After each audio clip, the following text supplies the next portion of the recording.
ونعوذ بالله من شرور أنفسنا وسيئات أعمالنا من يهده الله فلا مضل له ومن يضلل فلا هادي له أشهد أن لا إله إلا الله وحده لا شريك له وأشهد أن محمدا عبده ورسوله يا أيها الذين آمنوا اتقوا الله حق تقاته ولا تموتن إلا وأنتم مسلمون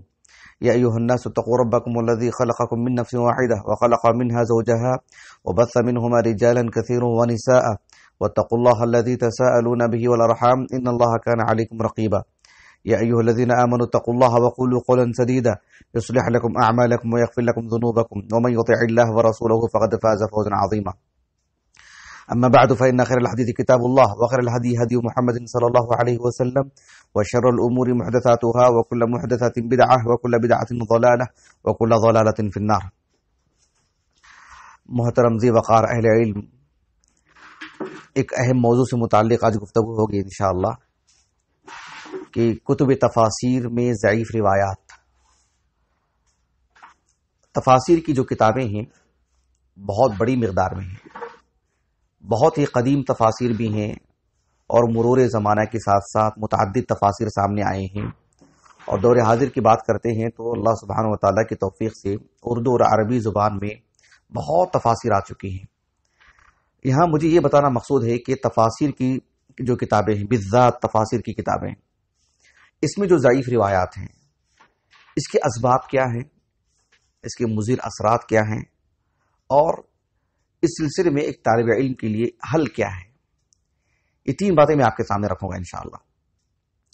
بحیثیت ایک طالب علم میں اور آپ پہلے اس کی خطورت کو سمجھیں کہ تفاسیر کی کتابوں میں ضعیف روایات،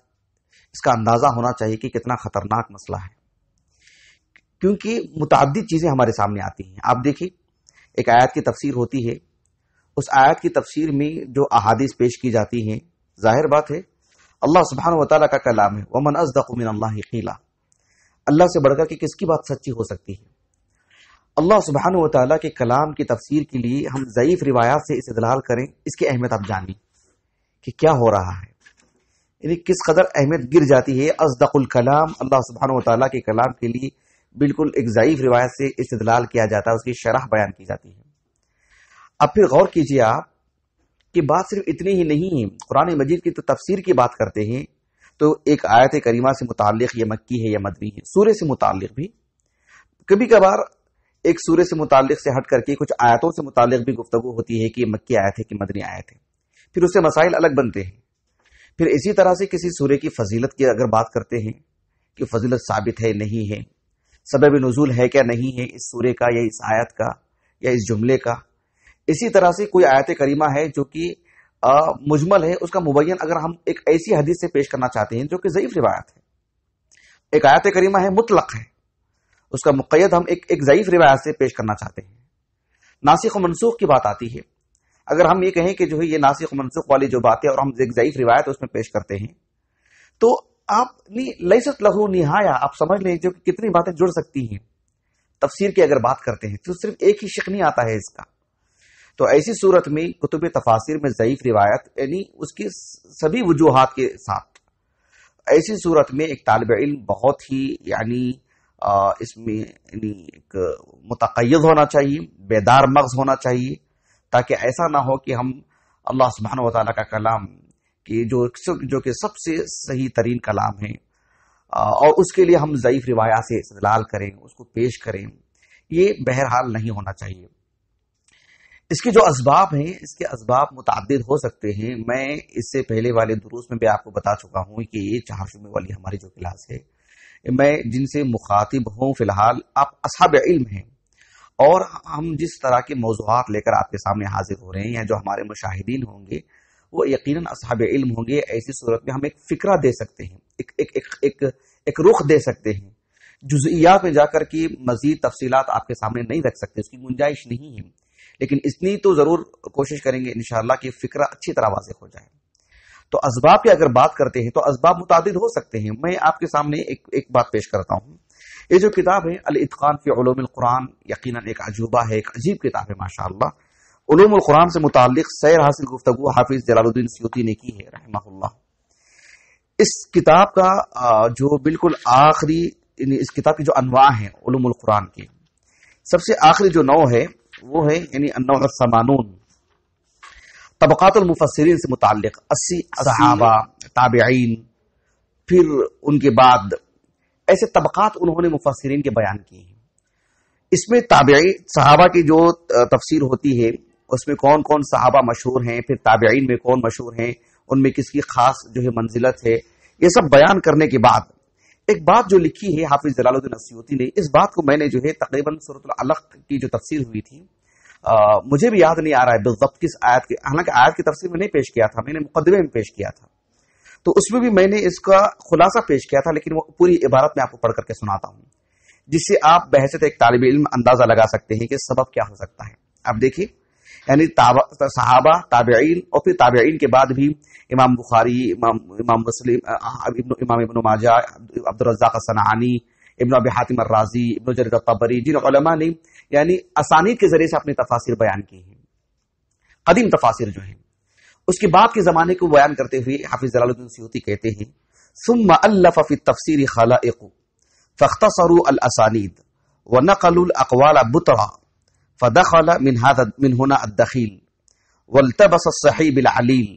ثم صار كل من يصنح له قول يريده ومن يخطر بباله شيء يعتمده ثم ينقل ذلك عنه من يجيء بعد ظانا أن له أصلا غير ملتفت إلى تحرير ما ورد عن السلف الصالح ومن يرجع إليهم في التفسير حتى رأيت من حكى في تفسيره قوله تعالى غير المغضوب عليهم ولا الضالين نحو 10 أقوال وتفسيرها باليهود والنصارى هو الوارد عن النبي صلى الله عليه وسلم وجميع الصحابة والتابعين وأتباعهم حتى قال ابن أبي حاتم لا أعلم في ذلك اختلافا بين المفسرين۔ یعنی حافظ جلال الدین السیوطی رحمہ اللہ یہ کہہ رہے ہیں کہ وہ زمانہ جس زمانے میں اہل علم احادیث رسول کی طرح تفاسیر یعنی آیت کریمہ کی تفسیر میں صحابی کا کیا قول ہے، کس تابعی سے کیا قول منقول ہے، وہ سب اسانید ہی سے بیان کیا کرتے تھے، لیکن اس زمانے کے بعد پھر ایک ایسا زمانہ آیا جہاں پر جو ہے اہل علم مفسرین نے یعنی اقوال ہی بیان کر رہے تھے، بس حذف الاسانید، اسانید کو حذف کر کے اسانید نہیں بیان کرتے تھے، بس اقوال بیان کرتے تھے۔ نتیجہ کیا ہوا؟ نتیجہ یہ ہوا اس کے جو مضر اثرات، یعنی ایک تو سبب یہ ہوا ہے بنیادی سبب، اس کے مضر اثرات کیا ہیں؟ مضر اثرات یہ ہوئے کہ ہر کوئی یہ سمجھتا تھا کہ قول رسول ہے، جبکہ جہاں فرق کے لیے سب سے بنیادی چیز سند ہوتی ہے۔ تفسیر ابن جریر الطبری اٹھائیے، آپ کیا پورے اسانید صحیح ہیں؟ لیکن ہمارے پاس ایک معیار ہے، اسانید ہے نا، روات ہیں، روات پر بحث کرنے کے لیے جرح تعدیل کی کتابیں ہیں، اہل علم کے اقوال ہیں، اس سلسلے میں آدمی آسانی سے گفتگو کر سکتا ہے، لیکن ایک قول ہو اور قول کا وہ اس پر سند ہی نہ ہو تو وہ کیسے تلاش کریں گے، کہاں جا کے دیکھیں گے، اس کا مصدر کیا ہوگا، ماخذ کیا ہوگا؟ اور پھر ایک کبھی کبھار ایسا بھی دھوکہ ہوتا ہے کہ ایک عام آدمی کے قول کو ہو سکتا ہے قول اچھا ہو، بنیادی طور پر حکمت سے پر ہو، کوئی اسے حدیث رسول سمجھ لے اور آیت کریمہ میں قال رسول اللہ کر کے پیش کر دے صلی اللہ علیہ وسلم۔ فقہا کی بہت ساری کتابوں میں ایسی مرویات مل جاتی ہیں، ایسے اقوال مل جاتے ہیں جسے رسول اللہ کی نسبت دے دی گئی ہے صلی اللہ علیہ وسلم۔ پھر ایک بات آپ نے ایک مثال کے طور پر یہ بات بتائی ہے کہ غیر المغضوب علیہم ولا الضالین، اس آیت کریمہ کی تفسیر میں بعض مفسرین نے 10 اقوال پیش کی ہیں، جبکہ ابن ابی حاتم الرازی کہتے ہیں کہ اس سے مراد الیہود والنصارى ہیں، لا اعلم فی ذلک اختلافا بین المفسرین۔ اتنی بڑی بات، مفسرین کے درمیان یہ متفق علیہ مسئلہ ہے کہ اس سے مراد یہود و نصارہ ہی ہیں، پھر بھی 10 اقوال بعض مفسرین نے کیوں بیان کی؟ اس لیے کہ ان کے پاس جو بھی اقوال آئے ہیں مصدر نہیں معلوم، بس ایسے انہوں نے نقل کر دیا ہے اس کو۔ تو یہ اس طرح کی چیزیں ہوتی ہیں۔ تو ہم دیکھتے ہیں کہ دور حاضر کی جو بہت ساری تفاسیر ہیں یا تفسیر پیش کرنے والے لوگ ہیں، یعنی دیانت داری نہیں ہے اور مسئولیت کا احساس نہیں ہے کہ حدیث رسول جو پیش کی جا رہی ہے وہ صحیح ہے کہ نہیں ہے، کسی صحابی کا قول پیش کیا جا رہا ہے وہ مستند ہے کہ نہیں ہے، یہ جو بات پیش کی جا رہی ہے کسی مستند ذرائع سے آپ کو ملی ہے، بس ایسی ہی آپ پیش کر دے رہے ہیں۔ تو کتب تفاسیر میں عام اقوال سے بڑھ کر کے حدیث رسول کی اگر بات کرتے ہیں تو اس میں بھی بہت غلط مت کا شکار ہیں لوگ، میں مفسرین کی بات کر رہا ہوں۔ تو یہ ایک المیہ ہے، اللہ تعالی ہماری حفاظت فرمائے۔ لیکن بحیثیت ایک طالب علم ایک مناقشہ کے طور پر کہ ہم اس سلسلے میں دیکھیں گے کہ حق کیا ہے، صحیح کیا ہے، درست کیا ہے،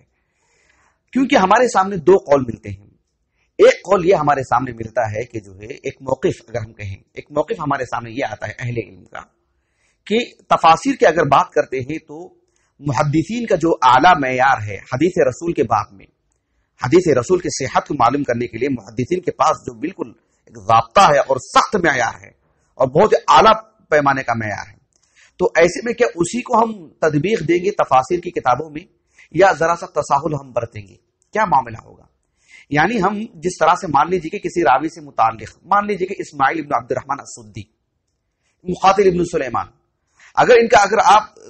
ترجمہ حیات پڑھیں گے محدثین کے باب میں ان کی کیا حیثیت ہے نہیں معلوم ہے. جس طرح سے محمد ابن عمر الواقدی ہیں، حدیث کے باب میں کیا حیثیت ہے آپ کی، لیکن ایک تاریخ کے باب میں آپ کی کیا حیثیت ہے سیرت نگار کے اعتبار سے. یہ فرق کہ کیا ہم اس طرح کا معیار قائم رکھیں گے کتب تفاسیر میں جو کتب حدیثیہ میں رکھا جاتا ہے، یا اس میں ہم متساہل رہیں گے، کچھ تساہل سے کام لیں گے؟ یہ ایک موقف ہے. اس سلسلے میں دو موقف جو ہوتے ہیں، ایک موقف میں آپ کے سامنے پیش کرتا ہوں. خطیب بغدادی رحمہ اللہ، ان کی جو کتاب ہے الاخلاق الجامع لاخلاق الراوی و آداب السامع، اس میں یہ جو میرے پاس نسخہ ہے اس میں اسانید محذوف ہیں، لیکن محقق نسخہ ہے جی. اس میں انہوں نے خطیب بغدادی رحمہ اللہ نے جو یعنی تفاسیر سے متعلق جو کتابیں ہوتی ہیں اس پر بحث کی ہے آپ نے، اور اس سلسلے میں آپ نے آغاز میں تو یہی کہا ہے، حالانکہ آپ نے لکھا ہے کہ ابن عباس سے وہ مروی حدیث لے کر کے آئے ہیں کہ آپ علیہ الصلوۃ والسلام نے فرمایا من قال فی القرآن بغیر علم فلیتبوأ مقعدہ من النار. حدیث سندن حسن درجے کی ہے. اور اسی طرح سے ابوبکر صدیق اور عمر بن خطاب دیگر اصحاب علم سے ایسے اقوال نقل کی ہیں کہ کتاب اللہ میں بغیر علم کے گفتگو نہیں کرنا چاہیے. یہ تو ایک مقدمے کے طور پر آپ نے کچھ باتیں لکھی ہیں، لیکن اس کے بعد آپ نے جو بات لکھی ہے وہ یہ کہ وَهَذَا كُلُّهُ يَدُلُّ عَلَى أَنَّ التَّفْسِيرَ يَتَضَمَّنُ أَحْكَامًا طَرِيقُهَا النَّقْلُ فَيَلْزَمُ كَتْبُهُ وَيَجِبُ حِفْظُهُ إِلَّا أَنَّ الْعُلَمَاءَ قَدْ احْتَجُّوا فِي التَّفْسِيرِ بِقَوْمٍ لم يحتجوا بهم في مسند الأحاديث المتعلقة بالأحكام، وذلك لسوء حفظهم الحديث وشغلهم بالتفسير، فهم بمثابة عاصم بن أبي النجود حيث احتج به في القراءات دون الأحاديث المسندات لغلبة علم القرآن عليه فصرف عنايته إليه. خطیب بغدادی رحمہ اللہ نے کہا کہ یہ جو ہم نے ایک تمہیدی کلمات جو لکھے ہیں رسول اللہ سے منقول صحابہ کا جو عمل رہا ہے، یعنی قرآن مجید کی تفسیر سے متعلق وہ جو سختی برتتے تھے کہ جو بات مستند ہو وہی پیش کی جائے، کہا کہ ایسے ہی ہونا چاہیے. اس سے یہی لازم آتا ہے کہ جو ہے یعنی نقل جو ہے یعنی کتاب و سنت نصوص اسی کی بنیاد پر قرآن کی تفسیر ہونی چاہیے. تاہم اہل علم کے پاس یہ بات ہے کہ تفسیر کے باب میں انہوں نے ذرا سا تساہل برتا، جس طرح سے وہ احادیث جو احکام سے متعلق ہیں اس میں جو سختی دکھائی اہل علم نے فضائل کے باب میں نہیں دکھائی. یہ ایک اہل علم کا ایک طبقہ ہے، لیکن یہ اصل موقف نہیں ہے، یہ صحیح موقف نہیں ہے. ایک موقف ہے بھلے ہی تعداد کتنی ہی زیادہ ہو، لیکن ایک موقف ہونا الگ ہے، اس موقف کا درست اور صحیح ہونا الگ ہے، اصح ہونا الگ ہے. اسی طرح سے تفاسیر کے باب میں بھی یہی بات ہے. انہوں نے ایک بات یہ بھی پیش کی کہ یحییٰ ابن سعید القطان رحمہ اللہ، معروف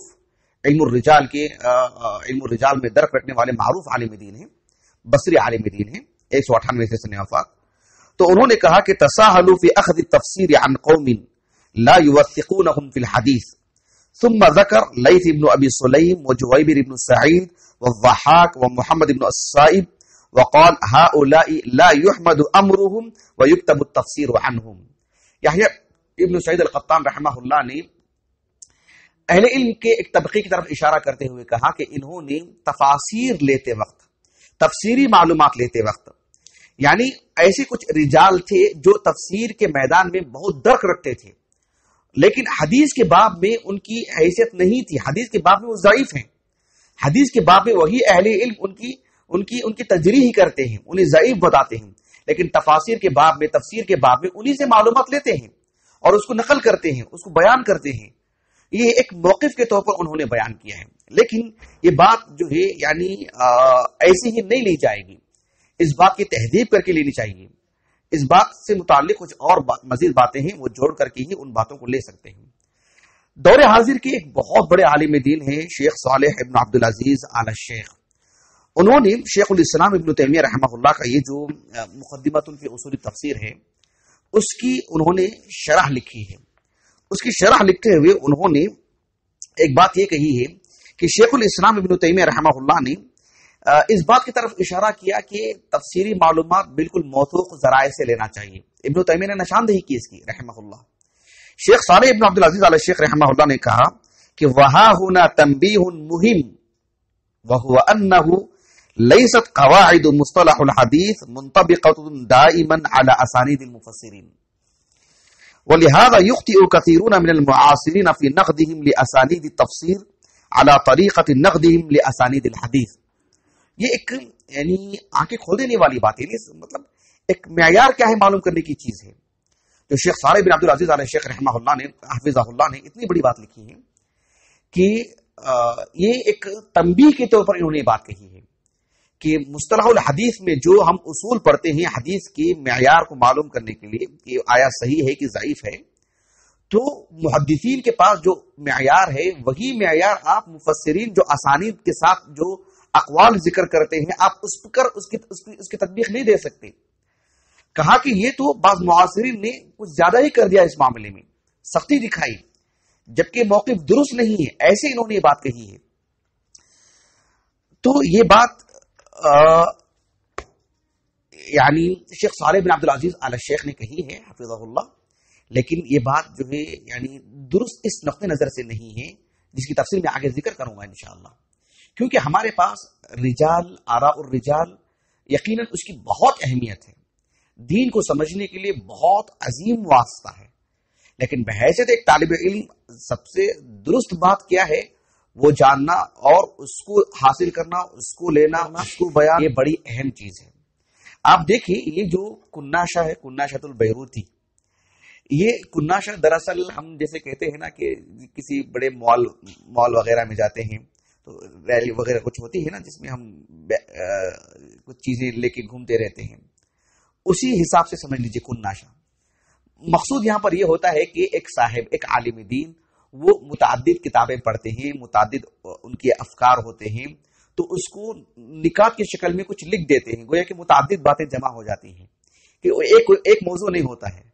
پھر وہ ساری چیزیں جمع ہونے کے بعد پھر موضوعات کے تحت بانٹ دیتے ہیں، قرآن سے متعلق، حدیث سے متعلق، فقہ سے متعلق، لغہ سے متعلق۔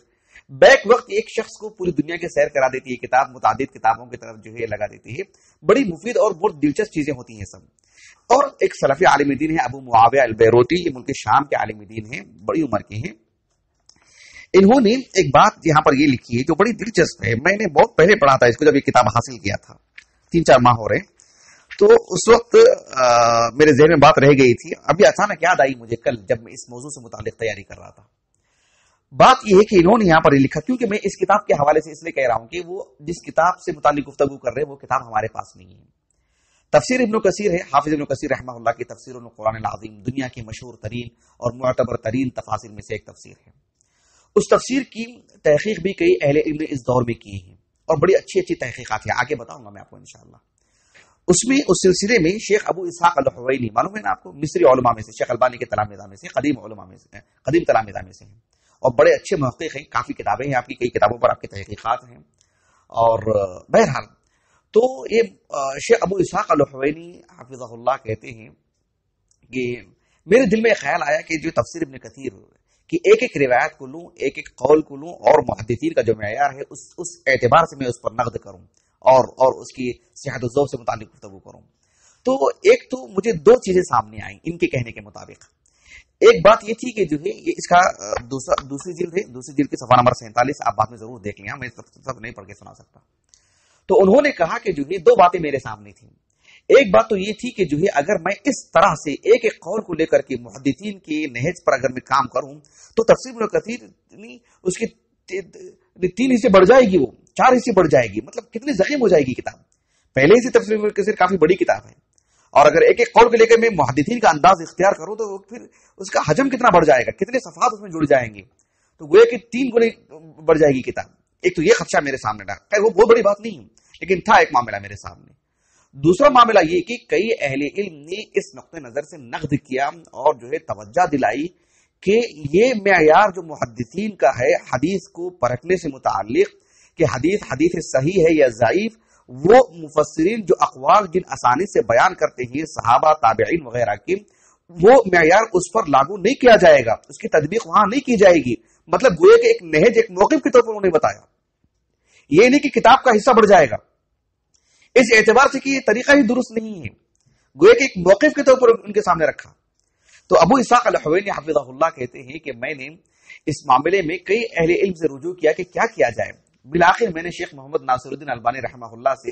مراسلت کی، میں نے خط و کتابت کے ذریعے سے بات معلوم کی۔ یہ ان دنوں کی بات ہے، 1415 ہجری کی بات ہے، یعنی 1995 کے آس پاس کی بات ہے۔ شیخ البانی رحمہ اللہ معمر عالم دین اور کافی اس وقت مرض بھی لاحق تھا، آپ کو کہا کہ اس وقت لکھا ہے، اس میں آپ پڑھ لیجیے بعد میں۔ تو شیخ البانی رحمہ اللہ کے سامنے جب میں نے ساری باتیں رکھی تو شیخ البانی رحمہ اللہ نے تفصیلی گفتگو فرمائی، اور شیخ البانی رحمہ اللہ نے اس سلسلے میں یہ بات لکھی ہے کہ محدثین اس سلسلے میں جو دو موقف آپ کے سامنے آ رہے ہیں، جو پہلا موقف ہے وہ موقف درست نہیں ہے۔ کون سا موقف؟ کہ محدثین کا معیار یہاں پر لاگو نہیں کیا جائے گا، اس کی تطبیق جو مفسرین جن اسانی سے اقوال پیش کرتے ہیں اس پر اس کی تطبیق نہیں کی جائے گی۔ شیخ البانی رحمہ اللہ نے کافی تفصیلی گفتگو کی اور آپ نے لکھا کہ لا ارى البتة عدم تطبيق قواعد علم الحديث على الآثار السلفية كيف وهي في المرتبة الثانية بعد السنة المحمدية في تفسير الآيات الكريمة، فينبغي أن تساق مساقها في تحقيق الكلام على أسانيدها، وهو الذي جرى عليه مجرى العلماء المحققون۔ شیخ البانی رحمہ اللہ نے کہا کہ یہ جو صحابہ کے جو اقوال ہیں، تابعین کے جو اقوال ہیں، صحابہ کے اقوال خصوصیت کے ساتھ بڑی مقدار میں ہیں، سنت رسول کے بعد، حدیث رسول کے بعد قرآن کریم کو سمجھنے کا سب سے بڑا جو مستند ذریعہ ہمیں مل سکتا ہے وہ یہی ہے، یہی مصدر ہے۔ اس سلسلے میں ہم آنکھ بند کر کے لے لیں ایسی، یا متساہل رہیں، یا محدثین کی جو اصول ہے اسی کی تطبیق دیں۔ اور اس سلسلے میں آپ نے جو ہے مزید لکھا ہے حافظ جلال الدین السیوطی کے، اس سلسلے میں آگے بتاؤں گا، مستقل میرا ایک جز ہے انشاءاللہ، اس پر بتاؤں گا میں آپ کو۔ پھر آگے آپ نے اسی سلسلے میں پوری گفتگو فرمائی کہ وَإِذَا كَانَ مِنَ الْمَعْلُومِ وَمِنَ الْمُتَّفَقِ عَلَيْهِ أَنَّهُ لَا سَبِيلَ إِلَى مَعْرِفَةِ الصَّحِيحِ الْمَنْقُولِ مِنْ ضَعِيفِهِ سواء كان حديثا مرفوعا او اثرا موقوفا الا بالاسناد، ولذا قال بعض السلف لولا الاسناد لقال من شاء ما شاء خیر جی، اس سے متعلق آگے بات ہے۔ تو شیخ البانی رحمہ اللہ نے کہا کہ بات یہی ہونی چاہیے، ورنہ پھر تابعین کے نام پر، صحابہ کے نام پر متعدد اقوال، کوئی بھی آیت کریمہ کی تفسیر میں پھر اس سلسلے میں آپ دیکھیں گے کہ وہ جو منحرف جماعتیں ہیں، وہ بھی ابن عباس نے کہا، ابن مسعود نے کہا، ایسی باتیں پیش کر سکتے ہیں۔ جب آپ ان پر حجت قائم نہیں کر سکتے تو وہ آپ کے لیے بھی حجت قائم کر سکتے ہیں،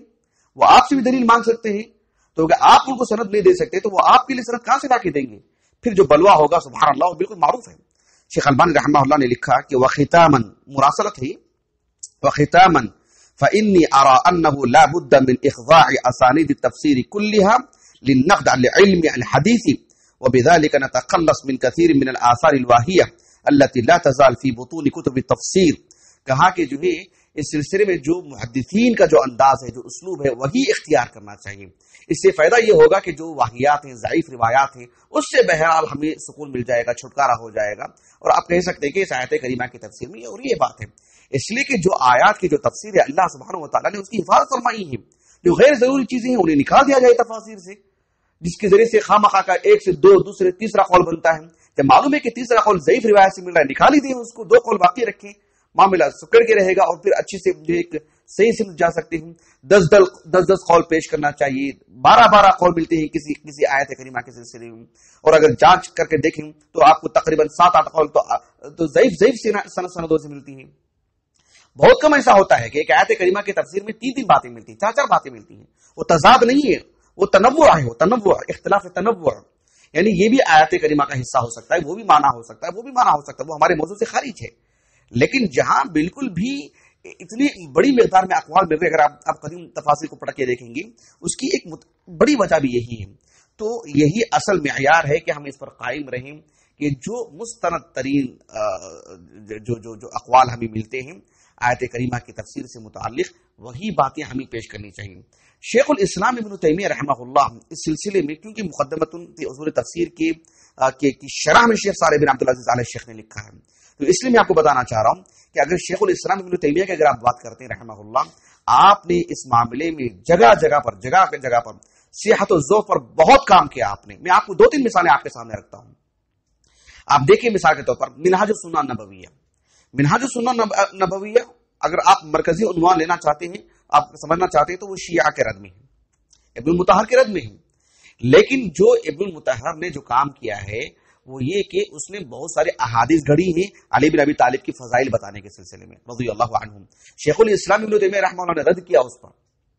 ان کا رد کیا ہے اور اس حدیث کا ضعف بتایا ہے یا اس حدیث کا وضع ہونا بتایا ہے۔ ساتھ میں انہوں نے یعنی مستقل ایک فصل قائم کی، تقریباً قرآن مجید کی 40 آیتیں اکٹھے کی اور اکٹھے کر کے بتایا کہ اس آیت کریمہ میں مراد علی بن ابی طالب ہے، دوسری آیت اس سے مراد علی بن ابی طالب ہے۔ مستقل فصل آپ دیکھیں منہاج السنہ النبویہ کے بالکل آخری حصے میں، یعنی 40 آیتیں قرآن مجید کی اس نے اکٹھے کی، کہا کہ اس سے مراد صرف علی بن ابی طالب ہے۔ شیخ الاسلام ابن تیمیہ رحمہ اللہ نے اس کا جواب، یعنی جس طرح سے ایک آیت کریمہ لیتے، اگر کہتے کہ اس سے مراد علی بن ابی طالب ہیں، ہر طرح سے اس کا جواب دیتے کہ اس آیت کریمہ کا مفہوم یہ ہے، اس آیت کریمہ سے متعلق جو احادیث ملتی ہیں وہ یہ احادیث ہیں، اس میں جو احادیث آپ نے پیش کی وہ حدیث ضعیف روایت ہے۔ اگر دروازہ کھول دیا جائے تو وہ پھر آپ کو سب صحیح ماننا پڑے گا۔ آپ کو وجہ جواز کیا ہے آپ ان کو غلط ان کی تختی کرنے کے لیے؟ ایسے منحرف جماعتیں آج کتنی ہیں، ایسی چیزیں مراد لے سکتے ہیں۔ احادیث سے جیسے استدلال کرتے ہیں آیت کریمہ کا مفہوم بتانے کے لیے، دیکھیں اس سلسلے میں ابن عباس کی یہ حدیث ملتی ہے ہم کو، ہو سکتا ہے وہ تفسیر ثعلبی کا حوالہ دے، کسی اور تفسیر کا حوالہ دے، تفسیر ابن جریر طبری کا حوالہ دے دے، اور فعلاً وہ حدیث سندن ضعیف ہو، تو ایسی صورت میں یہ کیسے ہو سکتا ہے؟ شیخ الاسلام ابن تیمیہ رحمہ اللہ نے تقریباً 40 جو آیتیں ہیں، ایسے نہیں کہ ہم ایک اعتقاد کے طور پر بتا رہے ہیں، علمی نقطہ نظر سے آپ دیکھیں کہ اس شخص نے جو روایتیں پیش کی ہیں ابن تیمیہ رحمہ اللہ نے، نہ یہ کہ اس کا صرف دراسہ کیا، کہا کہ یہ سندن صحیح نہیں ہے، اس آیت کریمہ کی تفسیر میں جو حدیثیں ملتی ہیں وہ کون سی حدیثیں ہیں، وہ حدیثوں کو وہ ضبط تحریر میں لاتے ہیں یا نہیں ہے، تو کہتے ہیں کہ آیت کریمہ سے متعلق کوئی تفسیری طور پر کوئی حدیث نہیں ہے، وہ بھی لکھتے ہیں آپ۔ تو یہ کیسے ہم اس سلسلے میں آسانی پیدا کر دیں کہ جو محدثین کا معیار ہے وہ اس پر یہاں لاگو نہ کیا جائے؟ نہیں، صحیح ترین قول یہی ہے کہ محدثین کا جو طریقہ کار ہے وہی دین کے ہر شعبے میں، چاہے وہ ذکر کی فضیلت بتانے کے لیے ہو یا کوئی بھی جز ہو، شریعت کے نام پر محدثین کا جو معیار ہے اسی کو قائم کیا جائے۔ ورنہ اگر اس دروازے میں اگر جھول پیدا ہو جائے، اس باب میں جھول پیدا ہو جائے اور دروازہ کھول دیا جائے، پھر جتنے بھی منحرف جماعتیں جو کہنا چاہتا ہے سب کے لیے ایک طرح سے آسانی ہو جاتی ہے، اس لیے کہ یہ ضعیف روایات کی بھرمار ہے تفاسیر کی کتابوں میں۔ ایسے میں اگر ہم اس پر روک نہیں لگاتے ہیں یا محدثین کے معیار کو وزن نہیں دکھاتے ہیں تو پھر سب کے لیے ایک آسانی پیدا ہو جائے گی۔ یہ بڑی خطورت والی بات ہے۔ شیخ الاسلام ابن تیمیہ رحمہ اللہ کا جو مجموع الفتاوی ہے اس میں تو آپ نے جگہ جگہ لکھا ہے، بس میں ایک مثال میں آپ کو دیتا ہوں۔ سورۃ العلق کی تفسیر کے آغاز میں بھی میں نے آپ کے سامنے اس بات کو ذکر کیا تھا، اور تقریباً ہر صورتوں کے آغاز میں شیخ الاسلام ابن تیمیہ رحمہ اللہ نے یعنی تفسیر ثعلبی کا ذکر کرتے ہوئے کہا، اصل میں آپ سے پوچھا گیا تھا تفسیر ثعلبی اور دیگر تفاسیر، تفسیر ابن عطیہ اور تفسیر بغوی وغیرہ سے متعلق، تفسیر قرطبی سے متعلق، تفسیر قرطبی نہیں، اس سے پہلے والی جو تفاسیر ہیں اس سے متعلق آپ سے سوال کیا گیا تھا۔ شیخ الاسلام ابن تیمیہ رحمہ اللہ نے کہا کہ دیکھیں وفی تفسیر، عام بات ہے، کون سی تفسیر نہیں، وفی التفسیر من هذه الموضوعات قطعة كبيرة مثل الحديث الذي يرويه الثعلبي والواحدي والزمخشري في فضائل سور القرآن سورة فإنه موضوع باتفاق اہل العلم۔ یعنی تفاسیر کی کتاب میں موضوعات کی بھرمار ہے، ہر سورے کے شروع میں یہ سورے کی فضیلت ہے، اس سورے کی فضیلت ہے، یہ جو ایک ترتیب ہے تفسیر ثعلبی میں اور دیگر تفاسیر میں، تو کہا کہ یہ اہل علم کے ہم متفق علیہ معاملہ ہے کہ یہ موضوع روایتیں ہیں۔ اس کے بعد دیکھیں والثعلبی هو في نفسه كان فيه خير ودين وكان حاطب ليل ينقل ما وجد في كتب التفسير من صحيح وضعيف وموضوع، والواحدي صاحبه كان أبصر منه بالعربية لكن هو أبعد عن السلامة واتباع السلف، والبغوي تفسيره مختصر من الثعلبي لكنه صان تفسيره عن الأحاديث الموضوعة والآراء المبتدعة، والموضوعات في كتب التفسير كثيرة مثل الأحاديث الكثيرة الصريحة في الجهر بالبسملة، وحديث علي الطويل في تصدقه بخاتمه في الصلاة، فإنه موضوع باتفاق اہل العلم. کچھ مثالیں آپ نے دی ہیں. شیخ الاسلام ابن تیمیہ رحمہ اللہ نے یہ بات ایک جگہ نہیں لکھی ہے، آپ نے یہ بات بہت مقامات پر لکھی ہے مجموع فتاوی میں، کہ یہ جو تفاسیر انہوں نے تو مثالیں 2-3 دی ہیں تفسیر ثعلبی کی خصوصیت کے ساتھ، لیکن ایسے بیشتر کتابیں تفاسیر کی جس میں اس طرح کی ضعیف کی بھرمار ہے اور موضوعات کی بھی بھرمار ہے، اور ضعیف کے تو پوچھے مت. تو ایسے میں ہم آیتوں کی تفسیر کر رہے ہیں، جیسے کہ میں نے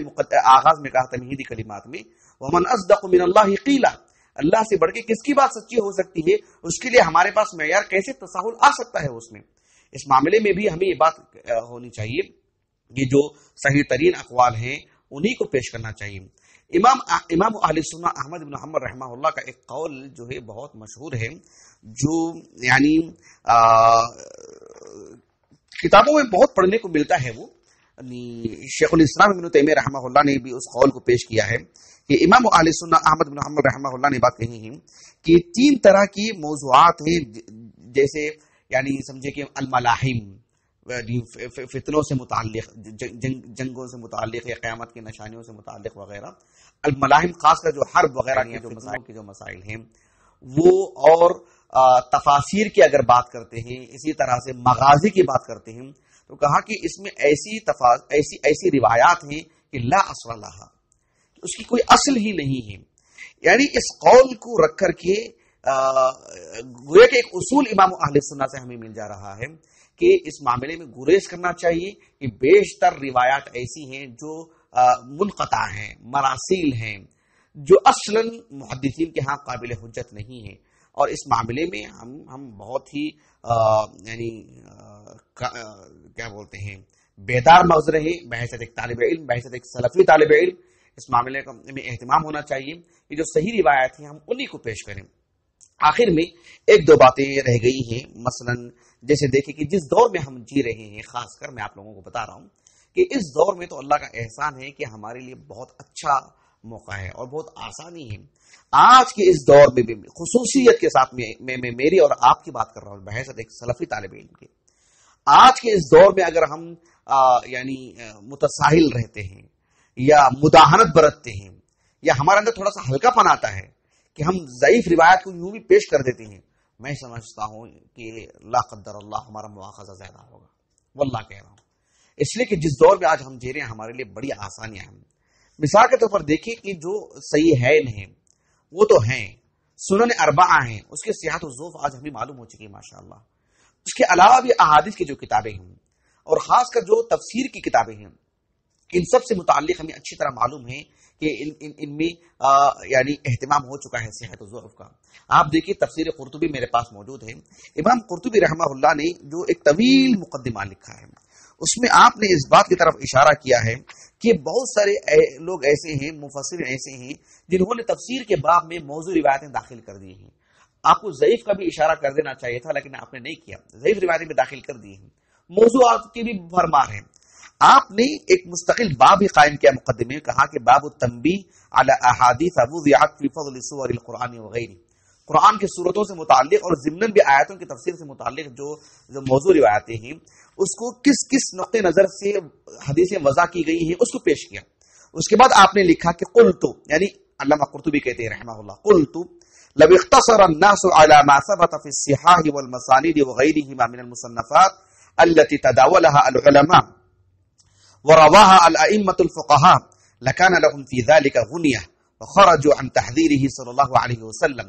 کہ احادیث صحیحہ جو صحیحین میں ہیں یا اہل علم نے جن کو صحیح کہا ہے اس پر یعنی اکتفا کر لیتے تو یہ ان کی اپنی ضروریات کے لیے کافی ہو جاتی ہیں احادیث. لیکن اور ساتھ میں رسول اللہ کی جو تحذیر ہے صلی اللہ علیہ وسلم کہ فلیتبوأ مقعدہ من النار، اور اپنا ٹھکانہ جہنم میں بنا لے، اس سے بھی بچ جاتے. لیکن علامہ قرطبی رحمہ اللہ نے بھی اپنی تفاسیر میں اس معیار کو قائم نہیں رکھ سکے. کچھ موضوع روایات بھی آپ نے داخل کر دی ہیں، اور یقین ہمارا ایمان ہے اور حسن ظن ہے آپ پر کہ جو ہے یقیناً آپ سے سہو ہوا ہے، جان بوجھ کے آپ نے یقیناً نہیں لکھا ہوگا. لیکن ضعیف روایت کی اگر بات کرتے ہیں تو آپ نے بڑی مقدار میں داخل کر دی ہے. یہ جو تفسیر قرطبی میرے پاس ہے یہ تو نسخہ دارالکتاب العربی لبنان کا ہے. میرے پاس دارالحدیث القاہرہ کا بھی میرے پاس نسخہ تھا میری قدیم لائبریری میں، تو اس میں جو ہے یعنی اس کے جو محقق نے وہ وَإِذْ يَرْفَعُ إِبْرَاهِيمُ الْقَوَاعِدَ مِنَ الْبَيْتِ وَإِسْمَاعِيلُ، تفصیل کا یہ موقع نہیں ہے، اس پر ایک روایت انہوں نے نقل کی ہے علامہ قرطبی رحمہ اللہ نے، کہ جو ہے کعبۃ اللہ کے مجدد کون ہے؟ ایک ہوتا ہے مجدد، ایک ہوتے ہیں مؤسس۔ مؤسس ابراہیم علیہ السلام ہے، مجدد نہیں ہے، وہ مؤسس ہیں، ان سے پہلے خانہ کعبہ نہیں تھا، لیکن انہوں نے کچھ ایسی روایت لے کر آئے کہ آدم علیہ السلام نے سب سے پہلے اس کی تعمیر کی، اور جو روایت لے کر کے آئے ہیں مجھے یاد آ رہا ہے کہ اس کی محقق نے جو دارالحدیث القاہرہ سے چھپی ہے، نیچے انہوں نے جو ہے صرف اتنا نہیں لکھا کہ وہ روایت ضعیف ہے، ساتھ میں یہ لکھا کہ ابو عبداللہ القرطبی نے جو ہے مقدمے میں لکھا ہے کہ میں ضعیف روایت سے گریز کروں گا، لیکن دیکھیں یہاں پر اس کی تطبیق نہیں دے سکے،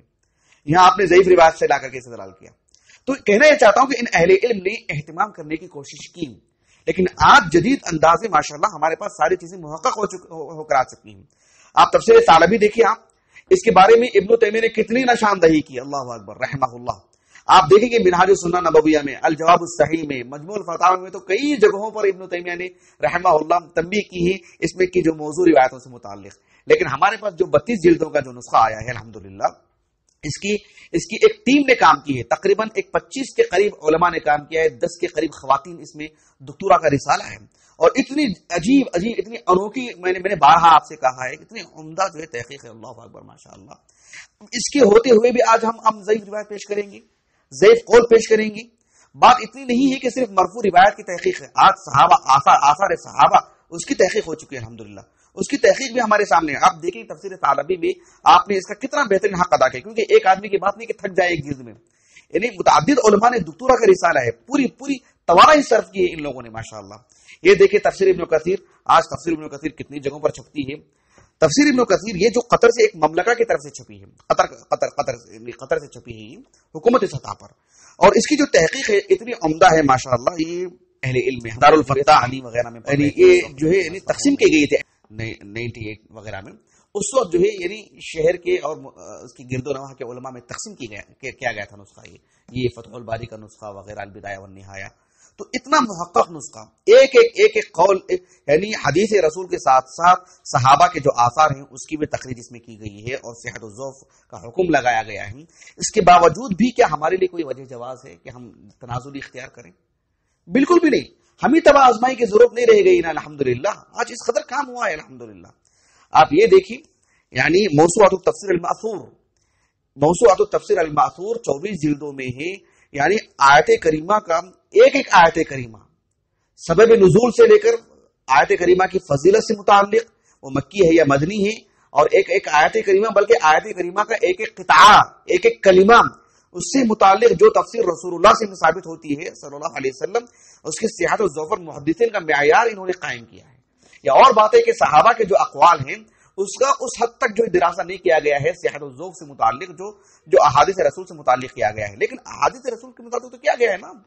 اور صحابہ سے متعلق بھی کیا گیا ہے ماشاءاللہ۔ یہ سب چیزیں ہمارے سامنے ہیں، تو پھر میں سمجھتا ہوں کہ یعنی اللہ سبحانہ و تعالیٰ میرے اور آپ کی حفاظت فرمائے، کہیں نہ کہیں یعنی ہم بے توفیق ہو جائیں گے، نسأل اللہ السلامہ، یہ نہیں ہونا چاہیے۔ میرے اس آج کی نشست اور آج کے درس سے متعلق آخری بات یہ ہے کہ ایک طالب علم کے طور پر یہ بھی ہمارے اندر یہ بات آنی چاہیے کہ جو مشہور تفاسیر ہیں، جیسے تفسیر ابن جریر الطبری اور تفسیر ثعلبی، تفسیر ابن ابی حاتم الرازی، تفسیر ثعلبی نہیں، تفسیر ابن ابی حاتم الرازی، مصنف عبدالرزاق جو ہے عبدالرزاق صنعانی کی تفسیر، مصنف نہیں ان کی جو تفسیر ہے، حافظ ابن ماجہ رحمہ اللہ کی تفسیر، یہ جو معتبر ترین تفاسیر ہیں، ایک طالب علم ذرا سی محنت کرے، ہمت جٹائے اور ان تفاسیر کی طرف رجوع کرے، ان تفاسیر سے لینے کی کوشش کریں۔ ہمت نہیں ہوتی ہے تفسیر ابن کثیر مثلا، یا جو ہے اس طرح کے جو تفاسیر ہیں جس میں تحقیق ہو چکی جیسے تفسیر ثعلبی وغیرہ، اس طرح کے تفاسیر سے لینے کی کوشش کریں۔ ابھی ہم جس دور میں جی رہے ہیں، اردو دنیا کی اگر بات کرتے ہیں، تفسیر ابن کثیر جو اردو میں چھپ چکے آ چکے المصباح المنیر کا ترجمہ، اس میں صحت الذوق کے ساتھ کام ہوا ہے ماشاءاللہ۔ احسن البیان واقعتاً احسن البیان ہے، میں اس پر کبھی کچھ لکھنے والا ہوں انشاءاللہ۔ اس کی ایک بہت بڑی خصوصیت یہ ہے کہ پورے احسن البیان میں ایک بھی ضعیف روایت نہیں ہے الحمدللہ، صرف صحیح احادیث کا مجموعہ ہے، صحیح احادیث کی روشنی میں تفسیر کی گئی ہے۔ جہاں کہیں کچھ ہو تو ضعیف حدیث کو بس بطور اشارہ کر دیا گیا، ذوق بتانے کے لیے، جو اس باب میں بہت مشہور ہے، ورنہ پوری تفسیر میں صرف صحیح احادیث کا سہارا لیا گیا ہے۔ تو یہ ایک اچھی صورت ہے الحمدللہ، اس میں ہونا چاہیے. اور ایک بات یہ بھی آپ کو ذکر کر دوں کہ جو مشہور جو مفسرین ہیں جن کے نسخے ہم تک پہنچتے ہیں، جیسے تفسیر ابن ابی نجیح جو امام مجاہد سے تفسیر کرتے ہیں، امام مجاہد ابن جبر کی تفسیر میں میں نے بیان، علی بن ابی طلحہ کا نسخہ ہے جو عبداللہ ابن عباس سے روایت کرتے ہیں، حالانکہ ان سے سماع ثابت نہیں ہے، اس میں جو انقطاع ہے، اور وہ جو انقطاع ہے وہ جو سعید بن جبیر یا مجاہد بن جبر ہیں. امام بخاری نے بہت اعتماد کیا ہے اس پر. امام اہل سنت احمد بن حنبل کے پاس بڑی مانگ تھی اس کی، انہوں نے کہا کہ جو مصر میں وہ نسخہ ہے کوئی جا کے وہاں سے لے کر آ جائے تو بڑی اچھی بات ہوگی.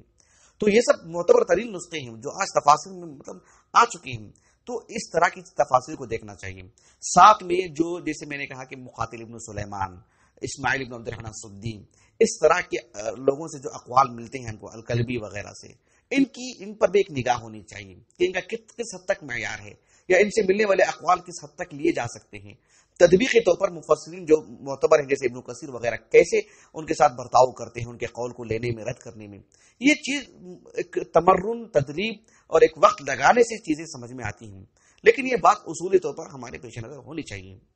میں اپنی بات کو ختم کرتا ہوں اس یعنی یقین کے ساتھ کہ میں اور آپ انشاءاللہ اس بات کا اہتمام کریں گے بحیثیت ایک طالب علم ہی نہیں، بحیثیت ایک سلفی طالب علم کی، کہ تفسیر کے باب میں، کسی بھی باب میں، چونکہ موضوع تفسیر کا تھا تو ہم تفسیری طور پر کسی بھی طرح کی ضعیف روایت، چاہے وہ مرفوع ہو، موقوف ہو، صحابے کا قول ہو، ہم گریز کریں گے ضعیف روایت کو لینے سے متعلق. اور خصوصاً اس دور میں جب ہر چیز محقق ہو کے ہمارے سامنے آ چکی ہے، صحت و ضعف کے فرق کے ساتھ ہمارے سامنے موجود ہیں، پھر تو ہمارے پاس صرف ایک ہی سبیل ہے کہ ہم صحیح احادیث کو لیں، صحیح اقوال کو لیں، اسی سے استدلال کریں اور اسی پہ قانی ہوں. قانی نہیں بلکہ ہماری پوری ضرورتیں اس میں ہو جاتی ہیں. میں اپنی بات کو ختم کرتا ہوں. سبحانک اللہم و بحمدک، اشہد ان لا الہ الا انت.